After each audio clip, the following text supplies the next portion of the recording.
a missão do Senhor Jesus.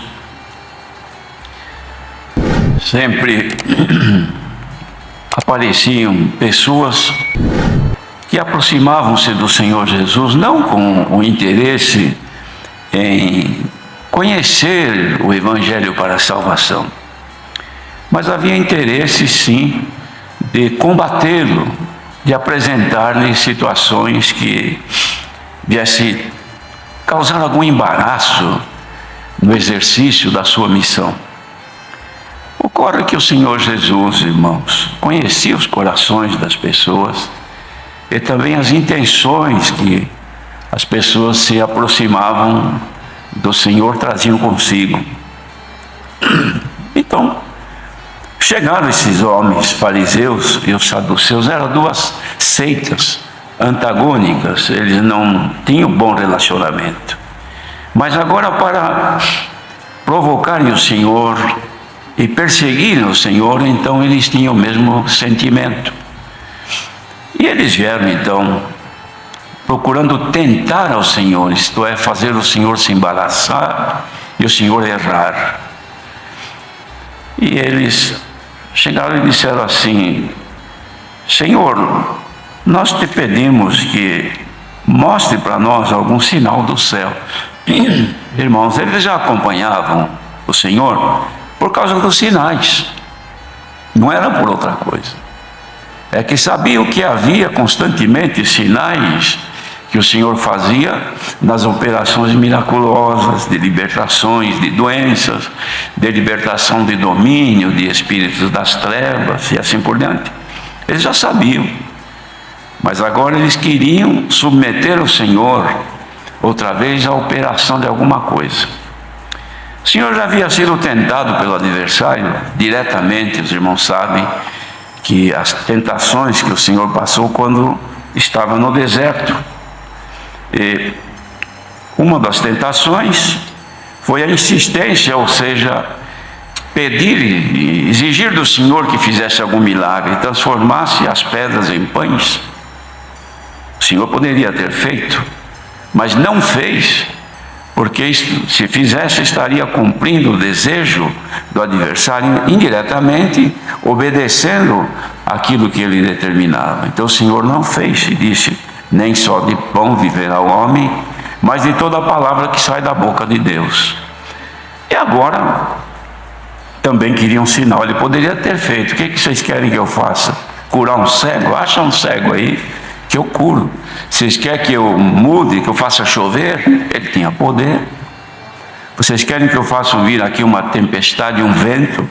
Ele poderia, mas ele não veio para cumprir ordenanças do adversário. Ele veio para cumprir a vontade de Deus, nosso Pai. Glória ao nome do Senhor. Mas pela sabedoria que ele tinha, logo ele disse assim para ele: então, se vocês querem saber, eu vou falar para vocês um sinal que vocês deveriam de ter conhecimento. Quando vocês veem que o céu está assim coberto de um rubro, está meio avermelhado, vocês logo percebem que haverá tempo bom naquele dia.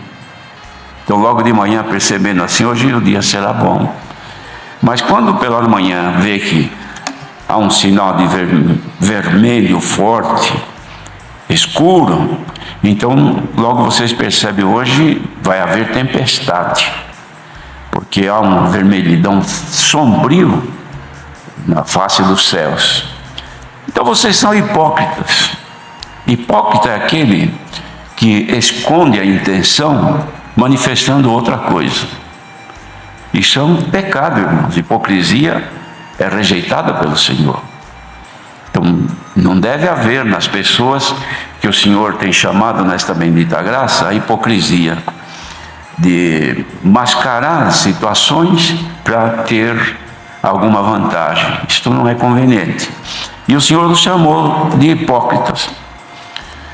E depois então ele disse assim: uma geração má e adúltera pede um sinal, e nenhum sinal lhe será dado. Os irmãos, vejam que ele negou dar algum sinal, a não ser o sinal do profeta Jonas, E deixando-os, retirou-se dali. E eles ficaram com aquele sinal do profeta Jonas, cujo sinal era que o profeta Jonas, irmãos, enviado por Deus, os irmãos conhecem a história, como foi o procedimento dele, mas até que ele, por determinação e pelo poder de Deus, ele foi lançado no mar, engolido por um grande peixe, e o peixe obedeceu a Deus sem titubear, foi e o lançou em terra, ou seja, às margens do mar. Ele, levantando-se dali, porque ele viu que Deus estava o apertando, ele caminhou até Nínive. Ele não foi lançado nas praias de Nínive, porque Nínive estava muito distante de lá. Ele foi caminhando até lá, e ele lá pregoou o que o Senhor mandou, que era o arrependimento para perdão. E o povo creu em Jonas, e arrependendo-se, foram livres daquilo que havia de acontecer. Mas agora estava ali não Jonas, mas o Senhor Jesus, que na figura de Jonas, ele também haveria de não ser engolido por um peixe, mas estar 3 dias no seio da terra, sepultado, e depois então, irmãos, o seu evangelho seria pregado.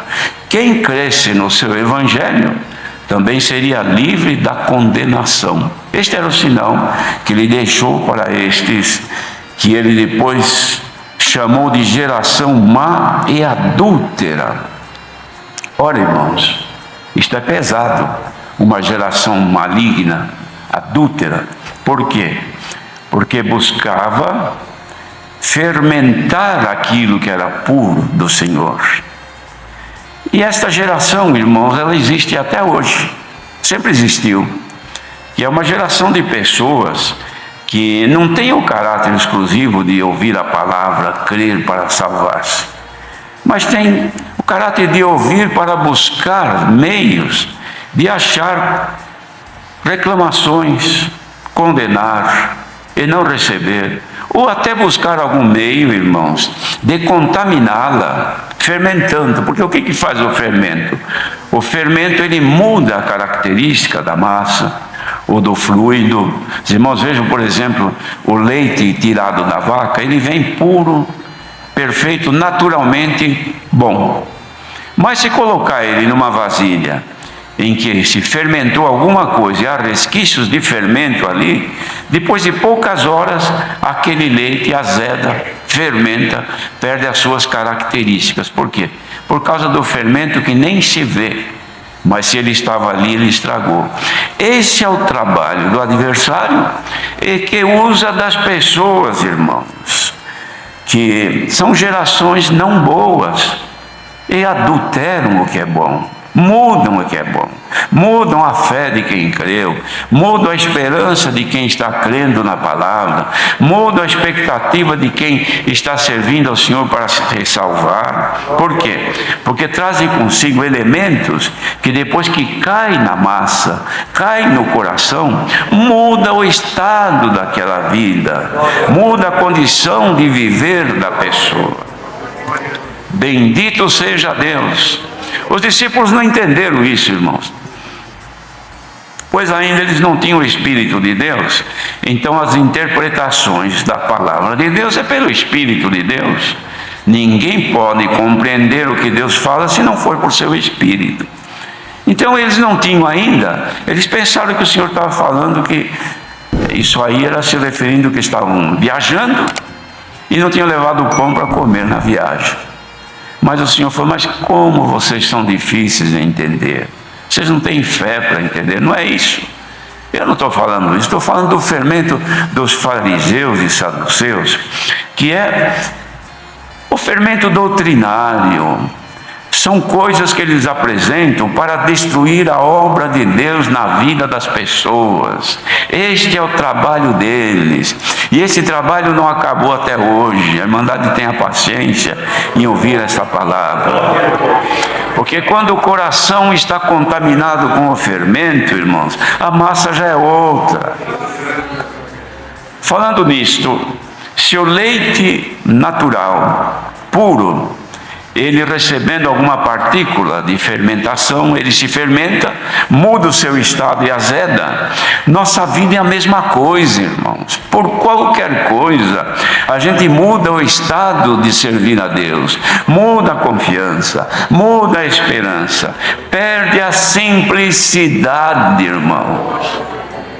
A simplicidade hoje é um elemento caríssimo, ele está em falta. A simplicidade é coisa difícil. Até a criancinha, por pequena que seja, ela já vai perdendo simplicidade pelo convívio que tem em outras crianças mais evoluídas, ou até presenciando o que se passa com os adultos. A criança que deve ser pura e simples já vai perdendo a sua simplicidade. E o povo de Deus também. A pureza e a simplicidade não podem ser contaminados por causa do fermento daquele que fala, daquele que escreve, daquele que publica, daquele que modifica, daquele que critica a Bíblia, critica Davi, critica Paulo, critica tudo quanto vê. Por quê? Porque tem em si um espírito crítico, pessoa que tem uma índole de perversidade, sendo geração má e adúltera. Que ninguém dos filhos de Deus tenha os seus sentimentos adulterados, mas que a paz de Deus, irmãos, que ela tem poder sobre tudo, nos domine os nossos corações e sentimentos em Cristo, para não sermos contaminados. Porque se o que prega a palavra ouvir tudo o que se fala, tudo o que criticam, tudo o que se escreve, e tiver amigos ao redor, e cada um conta uma história, olha, eu ouvi dizer que falaram isto, olha, eu ouvi dizer, está escrito lá não sei aonde que disseram isso, mas disseram mais aquilo, mas falaram contra aquele, e falaram contra aquilo outro, e nós, irmãos, levantaremos aqui com o nosso coração inchado. Por quê? Porque está contaminado com o fermento da hipocrisia. Ai de nós, que se nós deixarmos nos levar pela fermentação hipócrita do maligno, através dos meios todos de se comunicar, nós não seremos mais guiados pelo Espírito Santo, porque quando levantarmos aqui, vamos levantar com os nossos sentimentos pervertidos. Que em nome do Senhor Jesus, sejamos todos lavados e descontaminados pelo poder do Espírito Santo. Glória a Jesus. Povo santo de Deus, não percam a pureza, não percam a simplicidade, não percam a caridade, porque quem perde essas coisas distancia-se de Deus. Já não há mais comunhão com Ele, já não tem mais franqueada a entrada nos tabernáculos do Senhor, nas moradas de Deus. Por quê? Porque o coração se inchou. Irmãos, vejam bem, nós somos a massa. E o Senhor Jesus é o modelo. A irmã vai fazer um bolo, então ela mantém uma forma.